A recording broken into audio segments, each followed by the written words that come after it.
This is Reimagining Higher Education, your go-to podcast with remarkable education leaders sharing personal stories from their experience in and around the sector, including reflection and hope for progress in the sector.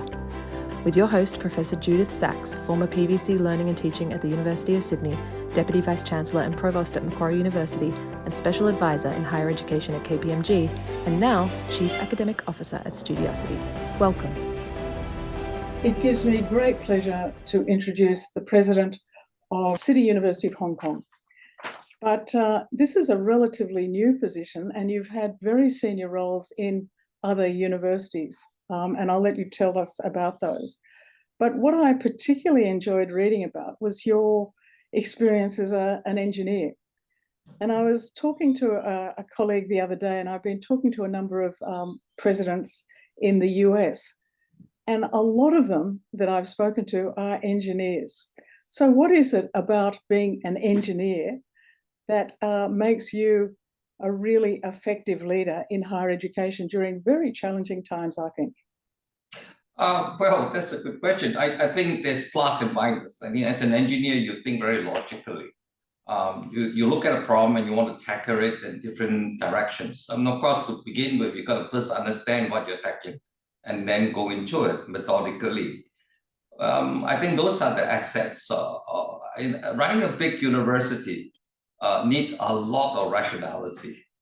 You need to go beyond just getting things organized and so on. You need to see far ahead, visionary. So at the same time, as an engineer, you've got to be the right kind of engineer here. Why I say so? And I have a word for it. You've got to be also a right-brained engineer that think in a very creative way rather than logical. Logic can only work so much for the present and a little bit of the future. But universities are things for the future. Mm-hmm. We don't produce students for today. We really produce students for tomorrow. And so you really have to have a lot of rational imagination to be able to say, this is what we think the students should be trained to be in the future. And after a couple of years of working, they will get to where they should be for society. So I'll say yes. I mean, good engineers makes possibly good presidents, but good presidents need more than to be a good engineer. So we might follow that up a bit later, but you started your learning career at Monash University studying engineering. What was it like being an international student at such a large international university like Monash in the 1980s? Yeah, the first time I ever flew on a plane was to Australia. And first time I come down to see so many non-Singaporean, that is non-Asian people and so on, different society. I mean, the very first lesson I learned is adaptability. It's not about just studying and passing exams. I think the biggest experience I have had in Monash was understanding that this is a different world in which I need to adapt and fit in. The good, the bad, and the ugly, everything. And this carries with me all my life, this question of being able to adapt to where you are going to be. I therefore, in the same way when I run a university, I share with my students, it's not about things. It's a lot about relationship.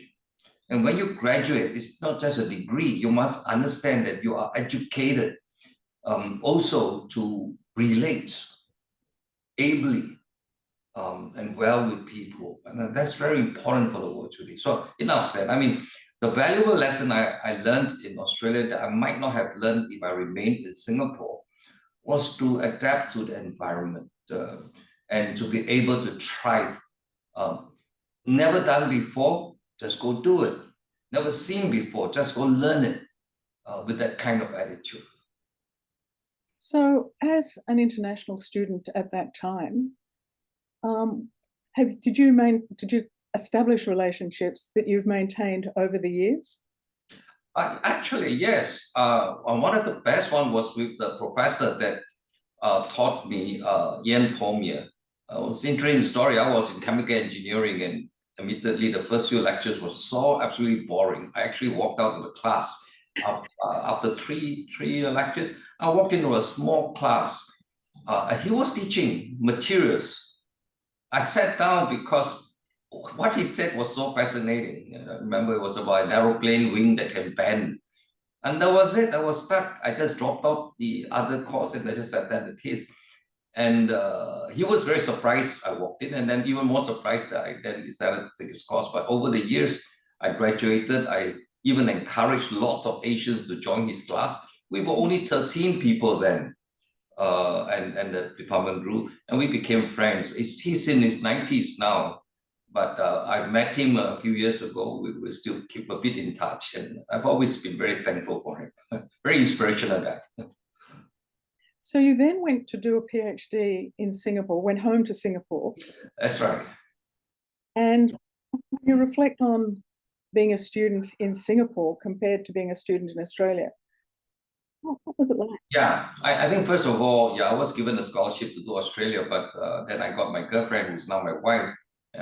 She was starting to be a doctor. She has had to be in Singapore. So wife comes first. So I stayed back and did in Singapore. I think at that time, the university in Singapore was merely, if I can say, a teaching university, not that much research. But when I embarked on it, I suppose that the thing that kicks in is curiosity. I'm always curious since I was a little kid. And so I was curious about the research I do. And that helped. And long story short, I wrote a few very good papers for my professor. He was very pleased with it. And to my surprise, they even offered me a job after that in the other university in Singapore.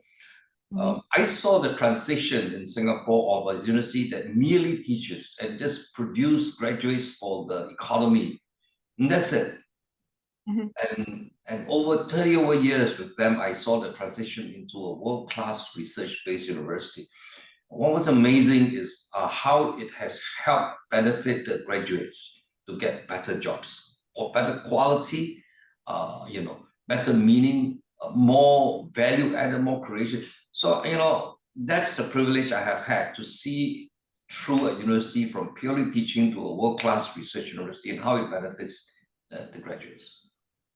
Well, when I look at the universities in Singapore, particularly NUS and Nanyang, they are now highly ranked. Yes. So what have they done to actually transition from being a teaching university to a world-class research university? Well, first of all, you need to have resources, money. And that the government, in a very enlightened way, gave us. But money is only money. Money is not research. The bit that was really tough was moving money into talent and then translating talent into output. By talent, I mean professors and students. And I think over the years, both universities got their act right. I'm delighted to have been a part of it. I was made head of a school, material science. And when we first started, I told my guys, we will be the top 10 in the world in 10 years. They thought I was merely being aspirational. And then I set about doing it, because if you want to do something, do it world class. It's no point to boast that you are first in Singapore, second is the competition wasn't the other university, the competition was the whole world. And for the record, 10 years later, that department was top 8 in the world and went on to be the top 3 over a number of years in the world. It proved a simple point, not about myself, but I think when people put their act together and make it compelling, you don't need decades to be a world-class university. Things can move a lot faster than you might imagine. So I've used that principle now in Hong Kong and trying to convince people you don't need 2 decades. You just need a very good leadership team and do all the right things, you get there. So tell us a bit about CityU. Yeah, I must admit that CityU was not the first Hong Kong university that approached me. It was the third, but it was third time lucky for both of us. And I felt it was right time, right place. And by then, when I joined CityU, I put it this way, I felt I have paid my tuition fee in the first two universities that I've gone. I've learned a lot of stuff. And so when I came, CityU, I must say, reminded me of NTU when I first became the provost. So a lot of the issues and problems here were familiar problems. I don't say that they're identical, but universities are universities. So that was, maybe I use the word, the easy part, identifying and knowing what the solution is. But then these are all on a piece of paper. Then the big thing is finding the right people to work with me, persuading them, bringing them together. That was both the tough part, but the most enjoyable part. This is probably the fourth university or academic team that I have built up in my lifetime. So yeah, it's a bit of fun. I half the time I tell my colleagues, vice presidents and so on, that I'm your president. But the other half of the time, I think I'm your mentor.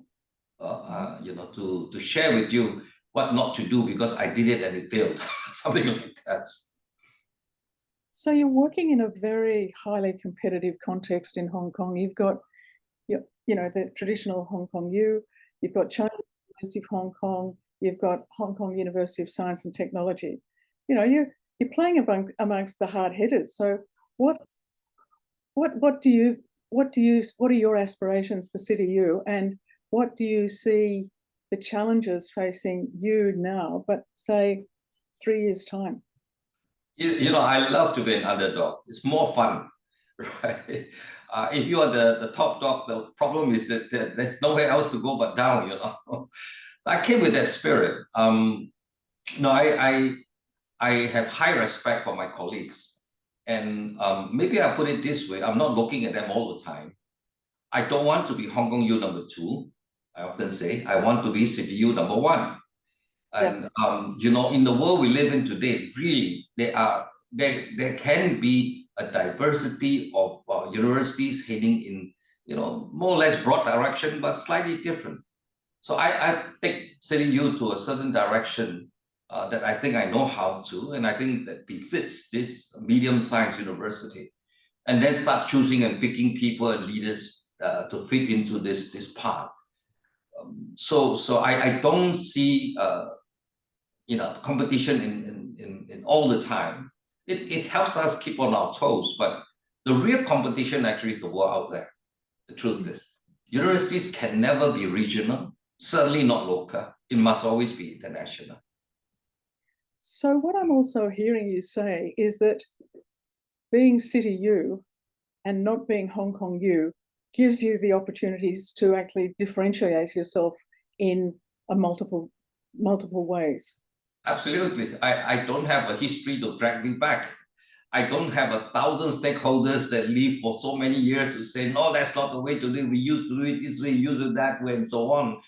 You're young, maybe the word is you're young and fearless.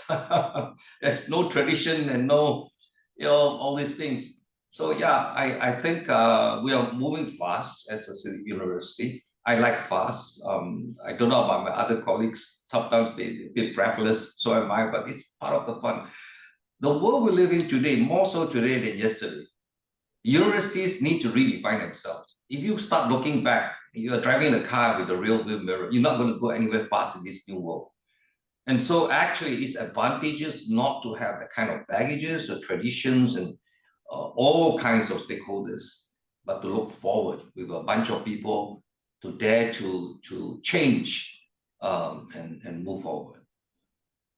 So when you reflect on your own experience and now reflect on the experience of students at CityU, what's the difference between your experience of university and the current cohort of students at CityU? I would differentiate this way. Firstly, Asians, the good news is that they value education. They know that education is a way to bring you up to a certain status in life. And for the poorer, this is maybe just about the only way to move up, and so on. And so education is very, very looked upon. But at the same time, education becomes a paper chase, right? Get to the right university, get the right degree, get to know the right people, pass your exams, study hard, put your nose down. It's a pity because, 4 years of a young man's best life when you are really learning and transforming, and you only get a piece of paper called a degree. So I very often tell my students, especially those who just come in, be educated and don't just get a degree. And I hope you know the difference. These 4 years, learn, and learn, not for passing exams. Yeah, you have to do that. And even you don't do it so well, it's not so bad. But learn to grow and be educated. Learn to adapt. Learn to understand. Learn to ask why. Be curious and be well beyond exam questions. When I was a young boy in high school, I got scolded by a physics teacher when I asked a curious question. He said, "It's not in the syllabus. Why would you want to ask such a question?" It really put me off, and never stagnate curiosity. That is something that will bring people very far. So my challenge here is in Asia, especially, is to slightly detract from this passing and getting a degree, to telling them have a lot more than that. Have a rounded education. Be curious. Learn everything you can, even if it doesn't show in your results. We are doing what we can. If I walked around your campus, what would I see? And what would I see students doing? What would the physical layout be like? Well, this is a university in the city itself, so you're not going to see a lot of green space and large areas. Like any university in the city, is very confined. It's as vertical as it is horizontal.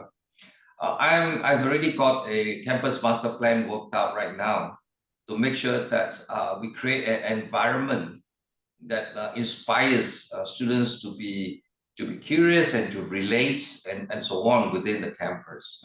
But yeah, you will see, maybe the thing you'll see a lot is international students. We are the most international student in the world for good reason. So you'll get see a whole diversity. Come to CityU and you'll come to see the world, so to speak.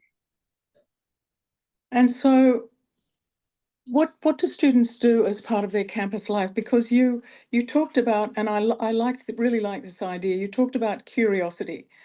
And so what is it that your teachers, the experience that students have that help to create that sense of curiosity? I think for a start, we have dramatically increased the number of students coming in and also going out. Every university tries to do that, but I think we do that with even a greater degree. And that is therefore that people should be curious to learn about the cultures of people from elsewhere, languages and so on. And very often we do have cultural exhibitions.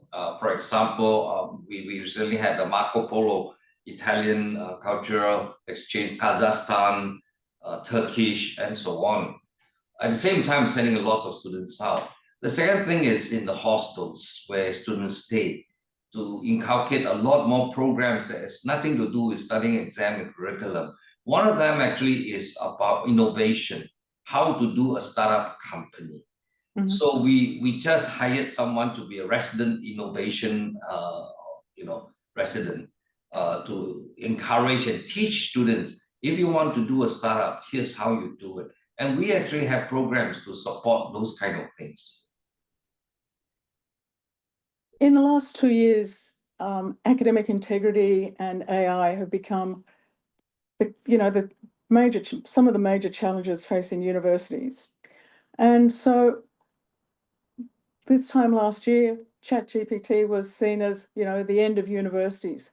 Now there's a move away from ChatGPT being, the devil, but still the process of ensuring academic integrity rather than just focusing on productivity. So it's a focus on learning rather than productivity.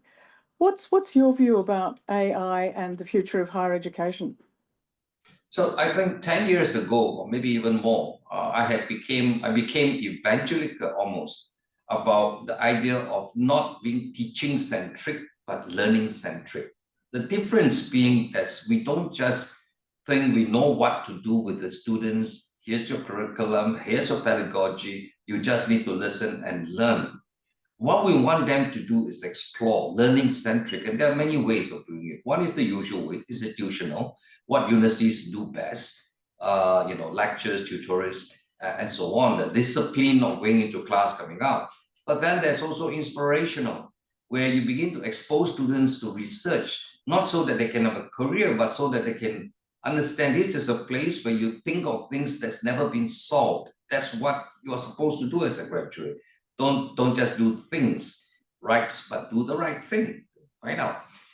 The third is actually very important, and is to learn to interact, giving opportunity and chance, for students to interact, whether in the classroom or in societies, and learning to be useful member of society. So we have a lot of activities that encourage students to volunteer, and then in the process learn about different generations, about different aspects and cultures, and finally, we want them to learn innovatively, and this is where we throw them at the slightly deep end of the pool and send them to Kazakhstan or send them to Indonesia or somewhere where they really got to quickly adapt, whether it's food, environment, relational, how people do things.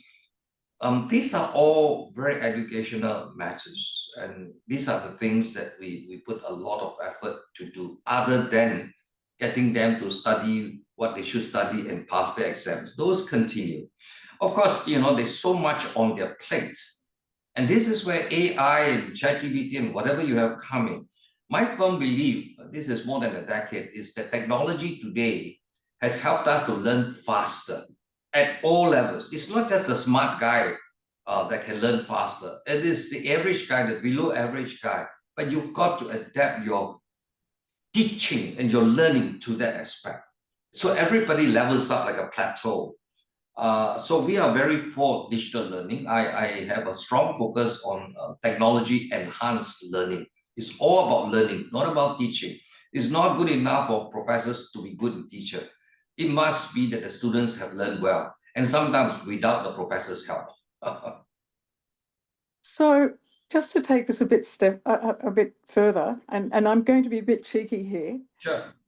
About your using the language learning. When you reflect on your career and your life as a learner, what have you learned? Seriously, I've learned what I've learned in the classroom, and that's pretty helpful professionally. But I think I learned a heck of a lot more, being a gardener, in Australian family farm, in a restaurant. I even drove taxis, those sort of things. Lessons in life. I led the student group, religious student group that is 400-500 strong. I spent as much time on that group as I did to my studies. Mm-hmm. And when I grew up, I realized that the leadership qualities that I have acquired came more from the student group than from my academic studies. That's, academic studies helped me to get a head start. But after that, the rest is all about relationship. And that's where, this thing about learning to interact with Australians, students. I spent a year staying with the Aboriginal people in up north in Dumachi, and that helped me too. So that's education. So it basically, colors my view, I hope in the correct way, on how I run this university today. That's I want students to go well beyond just getting a degree, and I'm very serious about that. Well, I have to say that's a wonderful story, and I know Dumaji because I taught in another community on Cape York called Arakun, and they're very challenging. Challenging, isn't it? Yes. I ate a lot of proteins. They're called flies. So I've got two more questions. Reflecting on, moving on from that question about what you've learned, what advice would you give your younger self?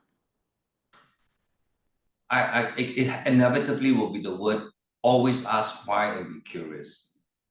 Don't try to answer the questions. We enthusiastic students always put up the hand, I have the answer. The best way to learn is not to have an answer, is to ask why. And you don't have to know it straight away. You don't have to. I remember once I had a huge problem with my final year project. I went up to my professor, Reginald McPherson. He's now in the Hall of Fame in the Ceramic Society. And I told him, I can't just understand this and that. He laughed at me and said, "You don't know?" I said, "I don't know." He laughed and he said, "Me too, I don't know." A full professor, and he said he didn't know. Then he said the next thing, "Come, Fred, let's go find out." That's amazing. So, I've learned in life, and I tell students, professors don't know everything, but the important thing is to ask the right question, and you'll be pleasantly surprised what you learn. And sometimes there's nothing to do with what you want an answer for. That's how life is. That's why. So this will be the advice I give to young people: not to be afraid. Just ask why. Why is so important? Not how, but why. So I've got one last cheeky question to ask you. What are you currently reading? Today, I don't read as in a book. I surf through different things in digitally, YouTube included, and I'm always curious. So, of course, beyond ChatGPT and DeepSeek, sometimes I launch into what is the latest in energy. How do people change the deserts into greens, and what's happening to that part of the world in Iceland? Or what's so big deal about all these things? Just be curious. So I wake up very early, 4 o'clock in the morning, and sometimes I'll spend an hour and a half just doing nothing but just surf through all this. And it's so nice today, right, with YouTubes and it's so visual. You can learn in 10 minutes what you would otherwise learn in 2 hours or 3 hours. So that's what I do. It's just across the board. So I've actually ask you one last question, because we've got half a minute. Yeah, very good. If we're going to have this conversation in 2 years' time, what would we be talking about in terms of learning and students? I think in 2 years' time, I would expect that CityU would have moved in a certain direction. And this whole thing about technology enhanced learning, this whole thing about the 4 I's of learning: institutional, inspirational, interactive, and innovation, has become a reality.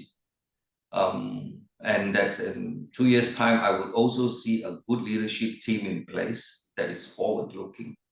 I think it's important for universities not just to lead, but to have a way to bring up young leadership.